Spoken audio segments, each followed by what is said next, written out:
जब वोट मांगते तो कहते कि हमारे को वोट प्रधानमंत्री मोदी के नाम से मिलती है, तो तीसरा इंजन कहाँ? फिर तो ये कहो एक ही इंजन है। आपको जो सुविधाएं शहर के बिल्कुल अंदर मिलती है, जैसे लुटियन की दिल्ली में मिलती है, वो पश्चिमी दिल्ली में भी मिले, पूर्वी दिल्ली में जमुना पार भी मिले। सरकारी अफसर है तो ऊपर के जो पीएम और सीएम हैं वो जनता के प्रतिनिधि हैं, तो यहाँ क्यों नहीं उनके? और जो हमारे वार्ड में चुनाव लड़ेंगे उनकी मदद के लिए, और वार्ड में कांग्रेस के प्रत्याशी भी हैं और कांग्रेस समर्थित भी हैं, उनकी मदद के लिए यहाँ हमारे कुछ साथी जो जो कहीं ना कहीं राजनीतिक तौर पे बहुत सालों से मेरे साथ जुड़े हुए हैं, वो यहाँ सबकी इच्छा थी कि हम बैठ के अपनी बात करें। तो हमने एक तो ये निर्णय लिया है कि 20 के 20 जो वार्ड हैं उनमें मैं अपने दो दो साथी वहाँ 2 तारीख तक, 2 तारीख को वोट पड़ेंगे, हाँ, 2 तारीख तक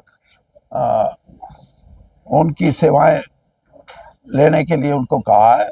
और सही मायने में जो बाहरी वार्ड हैं, क्योंकि ये 2,68,000 महापौर का इलेक्शन होगा, उसमें 20 वार्ड है। बाहरी वार्डों में देहात से बहुत बड़ा वर्ग अपने काम के लिए, अपने कारोबार के लिए जब शहर में आना और शहर में आकर अपने आप को वहीं स्थापित करता है, तो जितना शहर के अंदर आएगा जमीनें या मकान या किराया उतना ज़्यादा, बाहर उसको सस्ता है, तो वहाँ उनकी जनसंख्या बहुत है। और हम अपने तरीके से उनको ये कहेंगे कि शहरीकरण के बाद आपको जो सुविधाएं शहर के बिल्कुल अंदर मिलती है, जैसे लुटियन की दिल्ली में मिलती है, वो पश्चिमी दिल्ली में भी मिले, पूर्वी दिल्ली में जमुना पार भी मिले।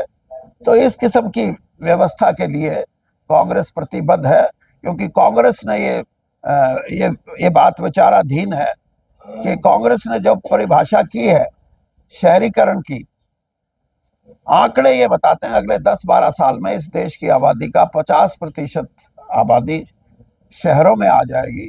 और इसलिए शहरी व्यवस्था को प्राथमिकता देना, वहाँ जो भी सुविधाएं हैं वो सुविधाओं का विकेंद्रीकरण पूरा हो। और विकेंद्रीकरण का मतलब ये नहीं है कि किसी दिशा में जहाँ प्रमुख तौर पे कोई लोग रहते हैं उनको अच्छी सुविधाएं मिले, दूसरी जगह लाइट भी 2 घंटे चली जाए तो कोई पूछने वाला ना हो, सैनिटेशन की भी व्यवस्था ठीक ना हो। तो इसलिए हम 20 के 20 वार्ड में, और ख़ास तौर पर शहर के बाहरी वार्डों में, बाहरी क्षेत्र के जो वार्ड हैं उनमें महापौर के लिए और वहाँ के हमारे जो प्रत्याशी हैं उनके लिए हम अपने साथियों से कहेंगे कि वो परिश्रम करें, और मुझे लगता है कि उसके अच्छे परिणाम आएंगे।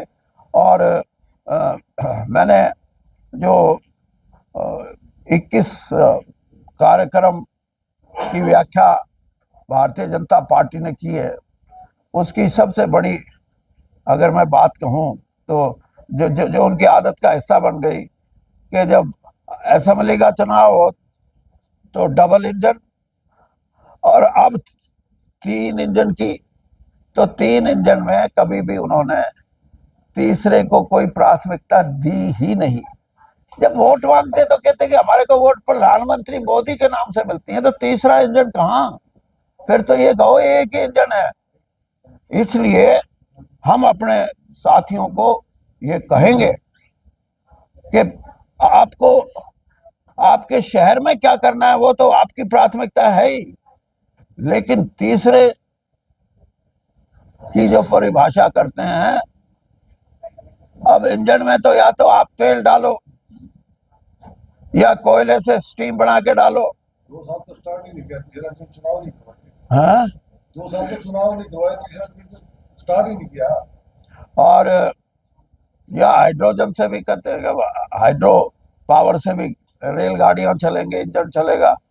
तो इनमें तो किसी में डाला ही नहीं। हाँ, ये सिर्फ लोगों को भ्रमित करने के लिए, और सारी की सारी वो शक्तियां जो एक समय पे स्वर्गीय राजीव जी ने, जब वो प्रधानमंत्री थे, उनकी सोच थी कि जब डीसी सरकारी अफसर है तो ऊपर के जो पीएम और सीएम हैं वो जनता के प्रतिनिधि हैं, तो यहाँ क्यों नहीं। और वो जो वो शक्तियां था, उनको जो नीचे डिवोल्यूशन पावर थी जो नीचे देनी थी, चाहे वो प्रशासनिक शक्तियां थी और चाहे वो वित्तीय शक्तियां थी, उनका आज तक भी किसी कॉरपोरेशन में, किसी म्यूनिसिपल कमेटी में, किसी म्यूनिसिपल काउंसिल में प्रभावी रूप से नहीं होता। वही सरकारी तंत्र है, उसी के हिसाब से पैसे का बंटवारा होता है और उसके बंटवारे में जितनी अनियमितताएं हैं और जिस तरह का भेदभाव है, वो इस बात का प्रतीक है कि तीसरा इंजन इनको स्वीकार्य नहीं है। और मैं तो तीसरे इंजन की परिभाषा को ही गलत मानता हूं। इसलिए हम ये लड़ाई लड़ेंगे, और लड़ाई इस बात की तरफ भी इशारा करती है कि जो इनकी कार्य पद्धति रही, पार्लियामेंट का चुनाव, असेंबली का चुनाव और ये चुनाव, ये लोगों के मन में ये बात है कि हमारा जो वोट का अधिकार है वो सुरक्षित रहेगा, नहीं रहेगा, प्रजातंत्र मजबूत रहेगा या कमजोर होगा।